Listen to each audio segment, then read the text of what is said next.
If we move an object upward, the work done, let's say constant speed, that means there's no change in kinetic energy.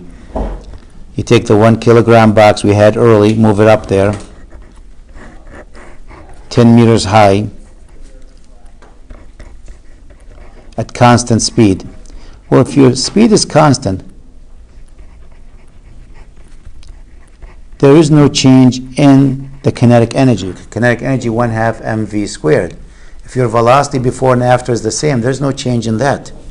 So now we can say work, actually, it is the change in potential energy. Well, what's potential energy? I wrote that earlier. I called it PE, or P for potential energy. It's mass times gravity times height. So the change in potential energy is equal to mass times gravity times the final height minus mass times gravity times the initial height.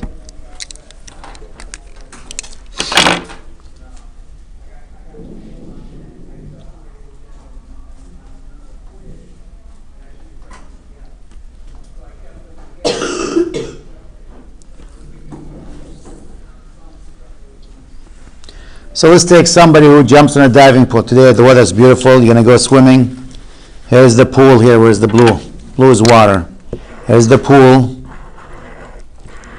And we got a diving board here. And the person standing on the diving board.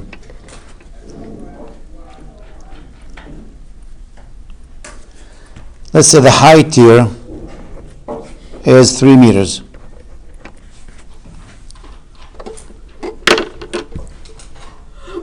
The person walks to the edge of the diving board and doesn't jump, steps out of the diving board and falls into the water. I said doesn't jump because once you jump you have what? Velocity. You have kinetic energy. So here I'm neglecting the kinetic energy. You just step out just like you forgot there's no more board. You go to step and you fall down the water. So your velocity really in this direction is 0. In the y direction. So what's the potential energy right here at the top? It's mass, gravity, times height. Let's give this person a mass of 70 kilogram. That's an average mass of a person. So it's 70 times 9.8 times 1.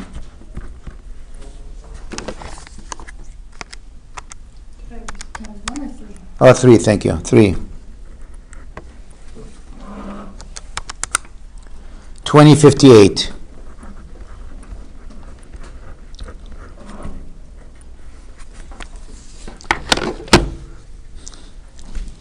If I use the height from the water as 3 meters, that means I'm assuming this is my reference for the height. So what is the potential energy then? How much potential energy right before you hit the water? What is that equal to?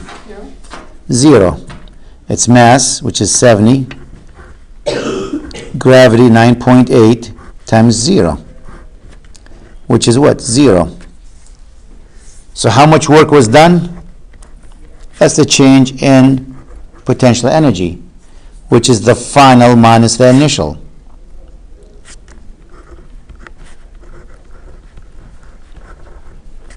That's a negative 258 joules.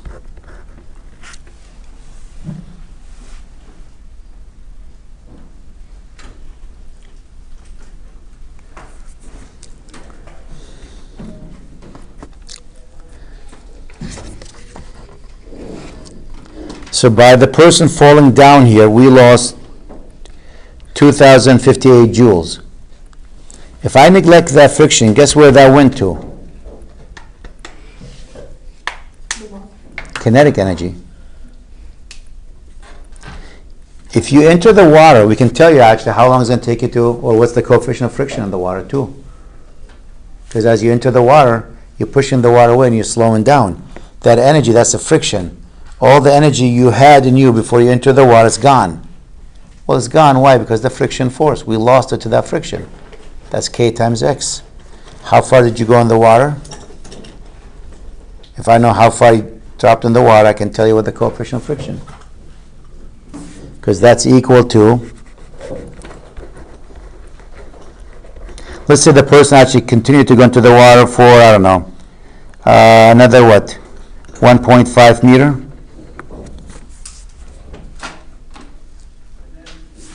So that negative 2058 is equal the friction force, which is negative. Friction force always negative. Fk, you were moving, times the distance in the water, which is 1.5 meters.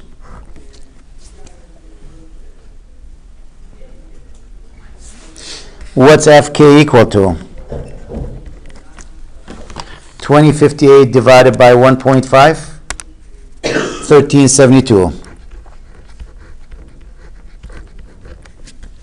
Newton. How is that going to help me find what the coefficient of friction?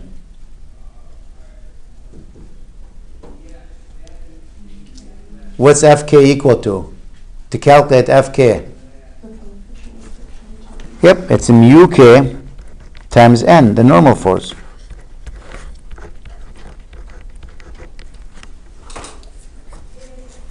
And what's your normal?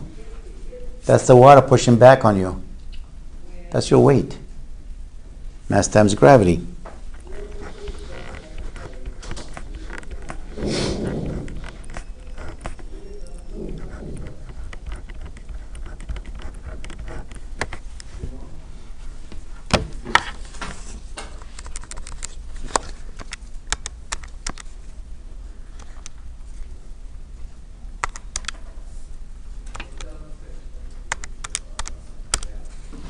The coefficient of friction based on my numbers, the one I gave you, is actually 2 now.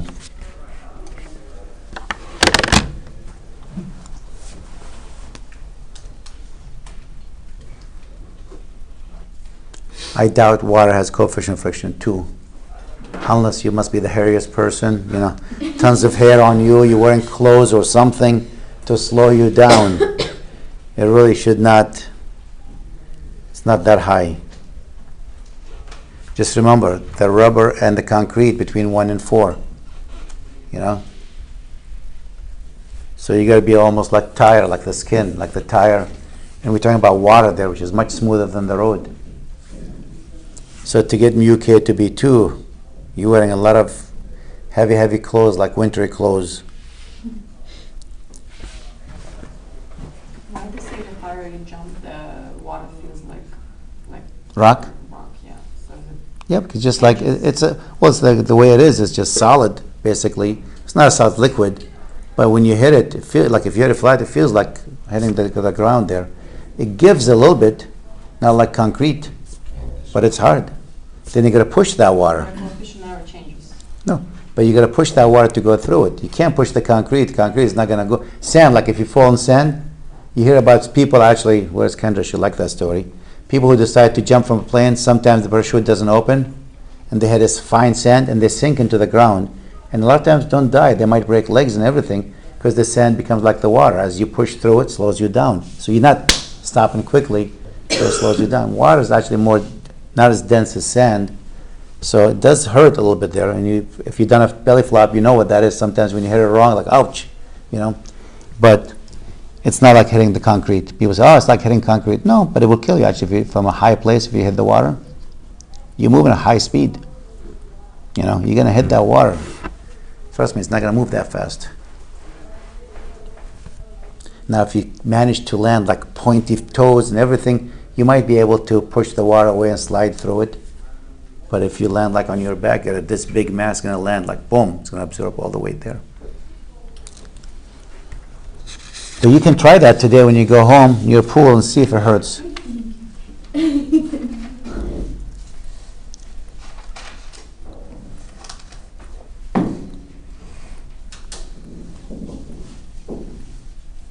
Just don't jump too high. Yep. No, I jump from roof.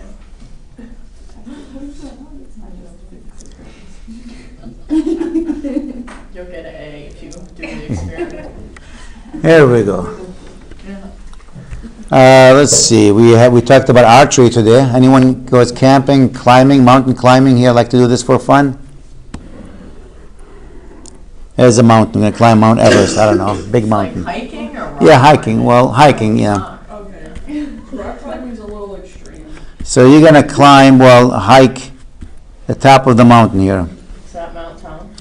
Well, it could be Mount Town, could be Mount Everest, whatever you want it to be.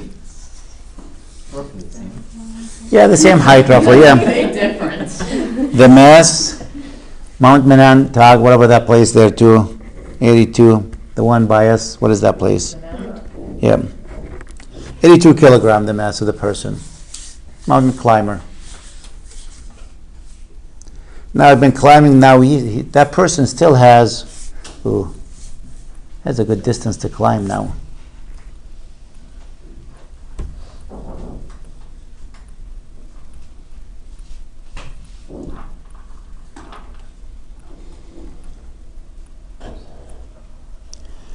I mean, I can give you the height, but let's assume that person is actually going to just climb the last 100 meters he has left there.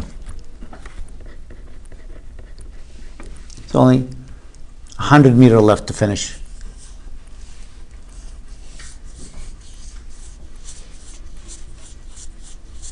I want to show you, it doesn't really matter what let's assume the mountain height, actually, let's extend the picture here.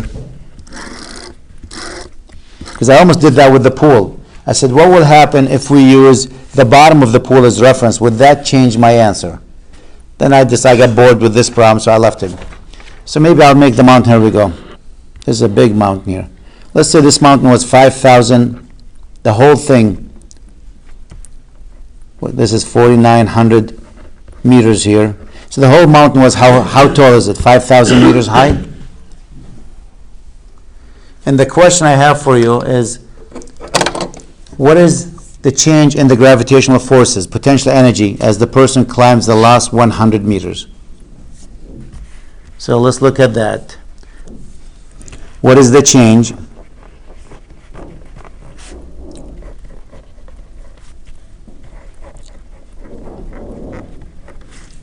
in gravitational force?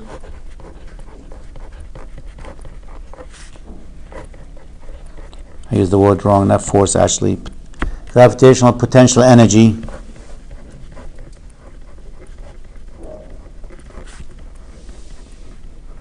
your force doesn't change, its gravity.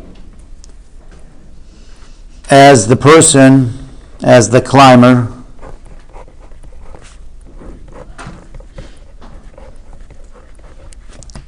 finishes, I don't know. Oh, the pen is dying. The last 100 meters.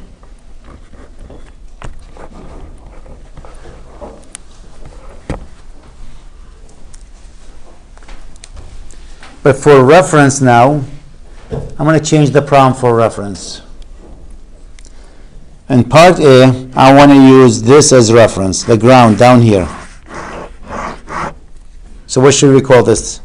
Sea level? Ground, well, this would be ground, I guess. Well, we can call ground or sea level. What are we going to call that one for reference? Well, that's the top. So what should we call this? Start point. Well, the current value. We need to come up with some names for them. So this is ground. You want this ground? This is the top. I like that idea, ground point too. And this one, current location, where he is.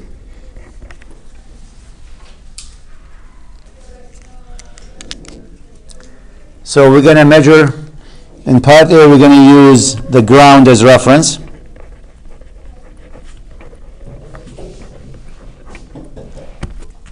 In part B, we're going to use what? The current location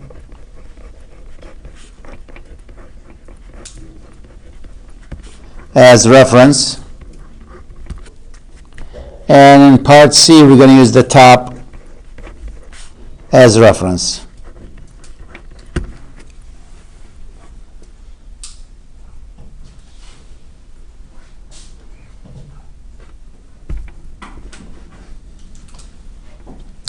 So let's look at this.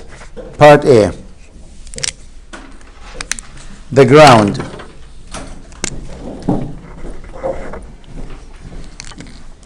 The change We're talking about the change in the gravitational potential energy.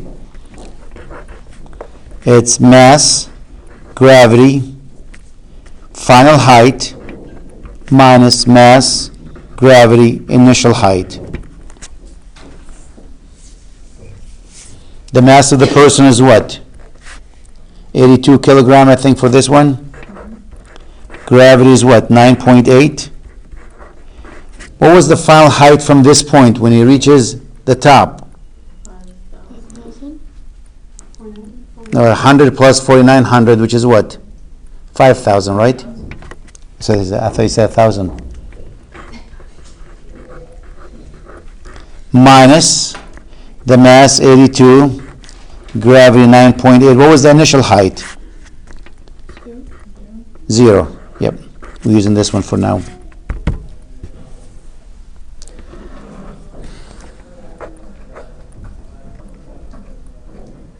Oh no. What was my initial height? Where was he? Mom, we're talking about the last 100 meter, right? So what was his initial height in relation to the ground? 4,900. We're talking about what is the change in the gravitational potential energy as the climber finishes the last 100 meter. So we're talking about the last 100 meter. So initially he was here, which is 4,900 above the ground, and he has to go to 5,000 above the ground. So what's the math there?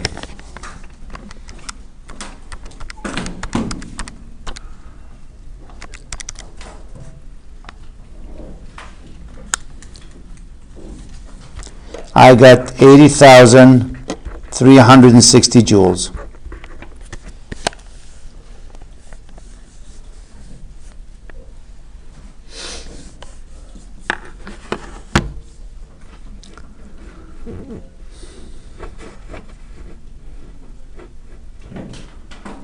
In part B, we're going to use that as reference to measure the height from it.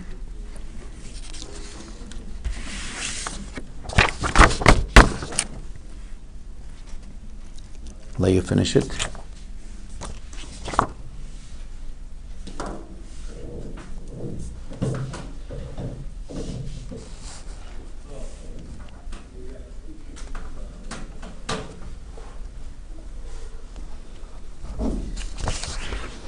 Now part B, we're going to use that point as reference.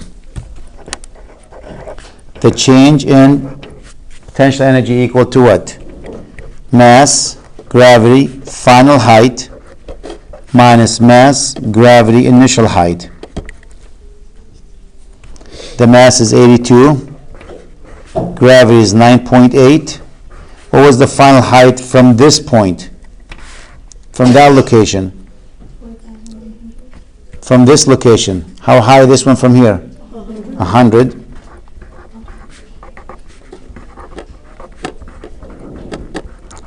And where is that point from this one? 0.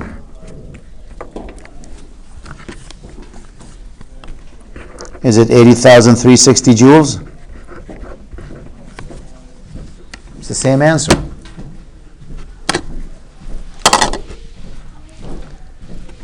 In part C, I'm going to use the top as reference. What is the change in potential energy?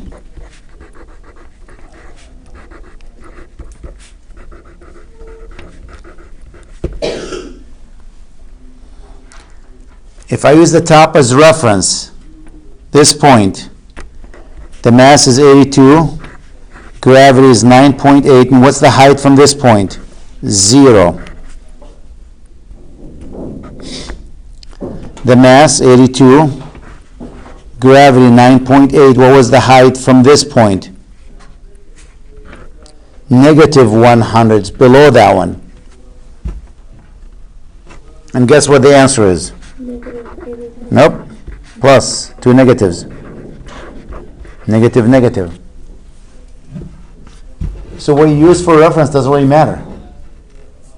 When you're trying to calculate the change in potential kinetic energy, potential kinetic depends on height.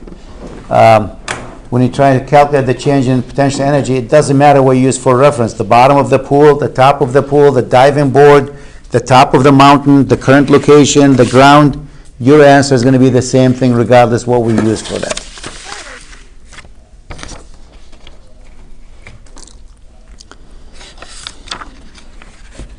I went to the gym this morning. You know I get up every morning and I'm there at 6 a.m. But after my workout today, I walked into my office and to get a coffee. Outside my office we have a conference room. Somebody left a box of candy bar.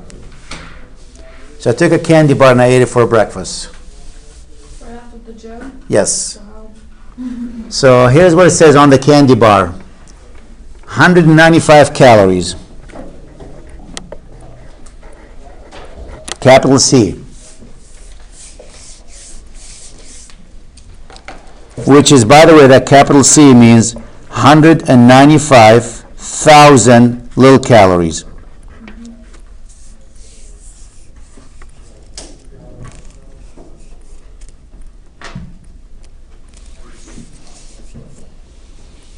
I went online, I looked to see how many joules that is. You might have it actually on this sheet here. I don't know if we have that let's see, energy. Here we go.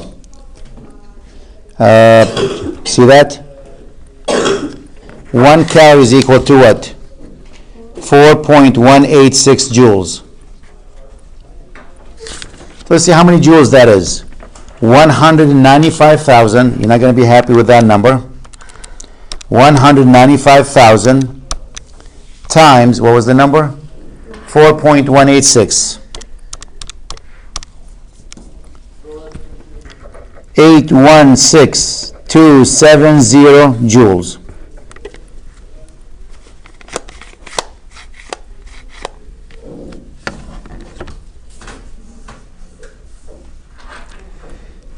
I felt guilty, like, you know how many stairs I have to walk to burn that one? Guess how many stairs? I weigh about, well, I know today I was 204 pounds. I lost some weight, promising. Divided by, was it 2.54? 1 kilogram is how many pounds? 2.2. Was it? I think it's 2.2, 2.4. Yep. 2 that's a centimeter inches. Yeah, 2.2. 204 divided by 2.2. I'm like 93, my mass is 93 kilogram.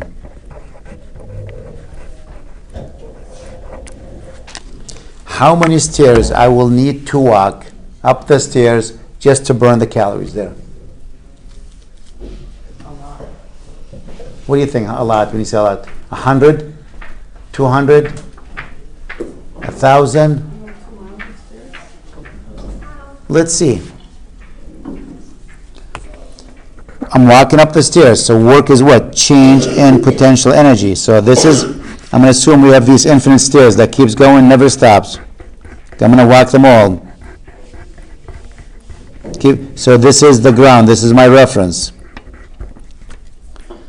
So it's going to be mg final height minus mg initial height. So I need to burn 816,270 joules. My mass is 93 times gravity 9.8 times the final height minus, since my initial height is 0, that will be a 0. I'm using the ground as reference, so my initial height is 0.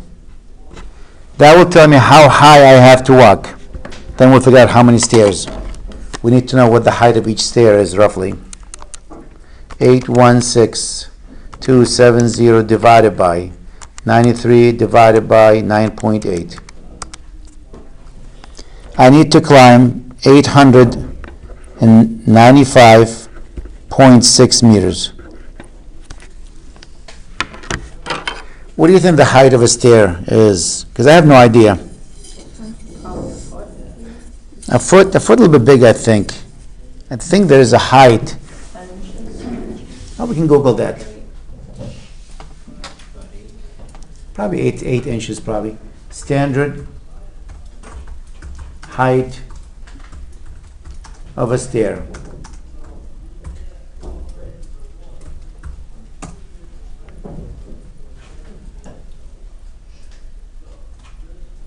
Seven-inch rise,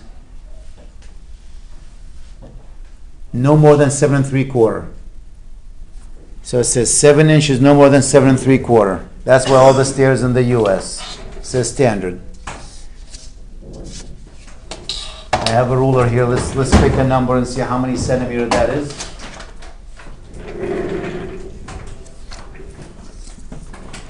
So between 7 and 7.5. How about it looks like 12 centimeters? Can you see it on the screen? That's 12 right here.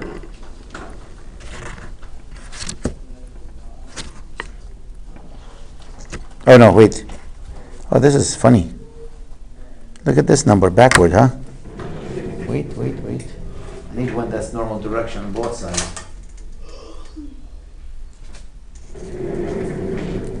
Is this normal? Because this one starts from here, this one starts from here. So they're backward. This one the same, so I'll just reverse them. So we said 7 inches. Where'd you go, centimeters?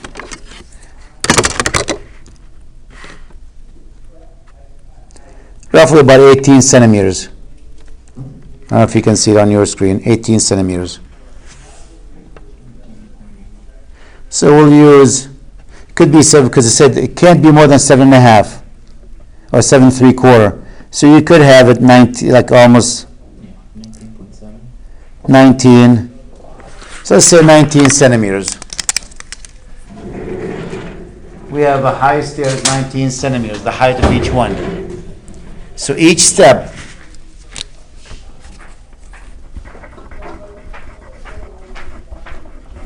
is 19 centimeter, which is 0.19 meters. So take this and divide it by 0.19 meters.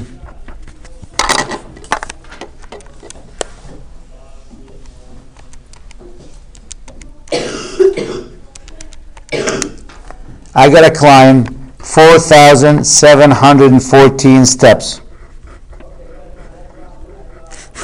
to burn that candy bar. Gotta get going. I did about 12 today. Yeah. I 12 took steps? I took the elevator to the 3rd floor, then I walked from the 3rd to the 4th. What is the point of that? So you figure like each floor might have about maybe 12, 14 steps. So if we divide that by 12, you gotta go about almost 400 floors up just to burn that candy bar, that little stupid candy bar. That's an Empire State Building. Yep. Twice probably before you can burn one candy bar. And I'm telling you, I eat 2 or 3 sometimes in a day, and ice cream and this and that.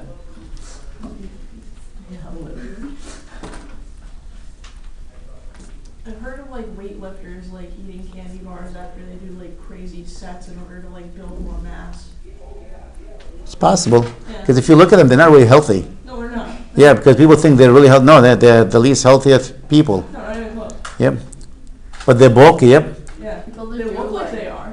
people that do like lifting competitions and like modeling for lifting, Scare me. after they're done with competition, they'll just like pig out on calories. I'm like, "Ooh." Imagine Michael Phelps used to eat 12,000 calories a day or something like this, some sick number, because of all the workout he did. So yeah, he's going through all of that. Yep. Yeah, he probably needs it just to like wake up. Yeah, literally. Now the potential energy, if you have a spring, by the way, we talked the energy in a spring. We said, I'll just do an example. For a spring here, when you stretch it,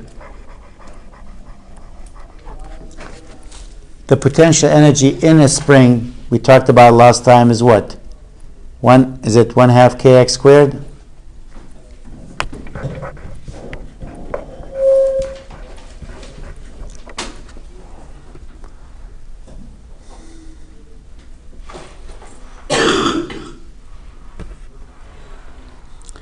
So remember that equation. We're going to take a spring right now that's attached to the wall here, so this doesn't move this end, and we stretched it. We pulled on it to stretch it. And we managed to stretch that roughly 2 centimeters.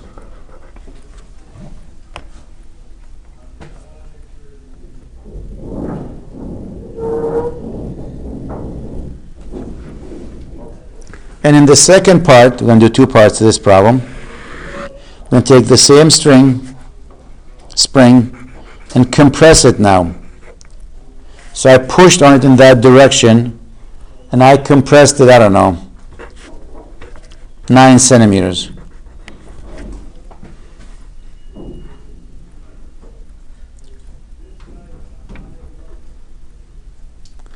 So the force I applied here was 120 Newton force. And we managed to stretch that 2 centimeters. Now in this example, in the second part, I pushed on it. And I compressed it, how much? 9 centimeter. What is the potential energy here? What is, find mu?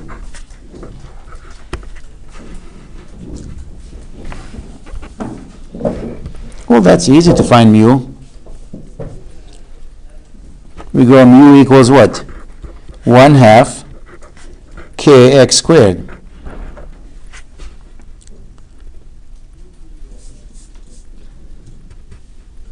Is it U or mu? It's u actually, I always say it's u for this one.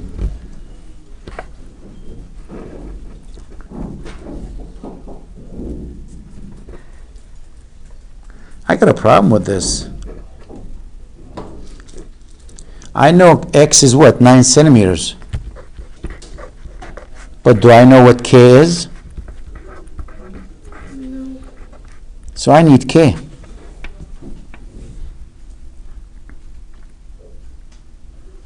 What about the top part? Can I find k? We know F equals what? K times X.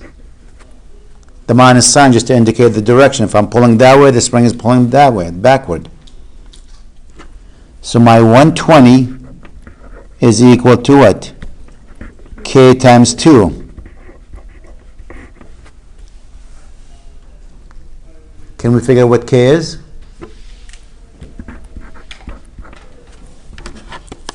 Is it 600 or something? Or more than that? Probably 6,000. Yeah, 6,000.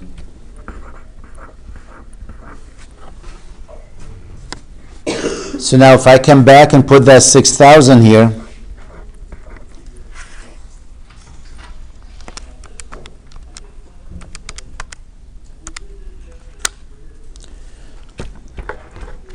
what is the change in potential energy for the spring? Is 24.3 joules. Is this supposed to be U or mu? U. They use capital U for them.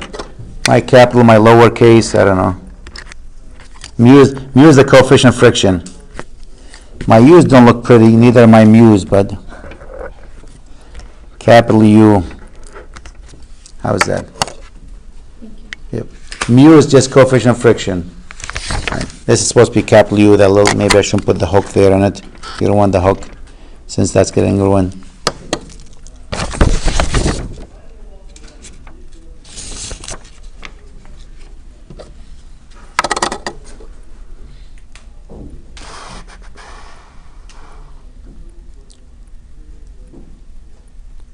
So now we know what potential energy is. We talked about it early, but I just wanted to revisit that one.